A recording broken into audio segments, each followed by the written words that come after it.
আজকাল খবর থেকে আমি বাজিদ চিফ রিপোর্টার বলছিলাম। দর্শকবৃন্দু, কিছুক্ষণ আগেও একটা কমপ্লেন পেয়েছি এবং প্রতিবেদনও করেছি দর্শকবৃন্দু। এবং এই মাত্রই এক ভাই হয়তোবা রুগীর স্বজন হবে, সে একটা কমপ্লেন দিচ্ছে। আমরা তারই সাক্ষাৎকার নেব। একটু আমার চ্যানেলের সঙ্গে থাকবেন, আমাদেরকে সহযোগিতা করবেন। হ্যাঁ, বলেন। এই যে আমরা মেডিকেল পরিচয় দেন আসি, আপনার। আমার নাম শিমল। আমি মেডিকেল আসছি, মেডিকেলে গতকালকে আসছি। আসার পরে আমি আমার রোগী আছে, আমি ট্রলি নিতে আসছি। ট্রলি নিতে এসে আমার থেকে 200 টাকা বলছে, ভাই দেওয়া লাগবে। ট্রলি নিয়ে যাবেন, আবার এসে ব্যাগ দেবেন, 200 টাকা পাবেন। এটা কেমন? এখানে তো আমি আসছি চিকিৎসার জন্যে।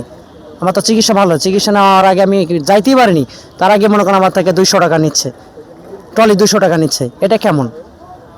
আমি চিকিৎসার জন্য তো আসছি, আমার রোগী ভালো হবে, চিকিৎসা করব। আমি মেডিকেল ঢোকাইতে পারিনি, তার আগে 200 টাকা নিচ্ছে। শুনলেন? বলেন, জমা নিচ্ছে 200 টাকা জমা। আপনারা কি বুঝেন? এটা হচ্ছে আমার শেষ কথা। আজকে আমি, কালকে আপনি। এটা আমার শেষ কথা। হ্যাঁ, টিট ফর ট্যাট, ইংলিশে বলে টিট ফর ট্যাট।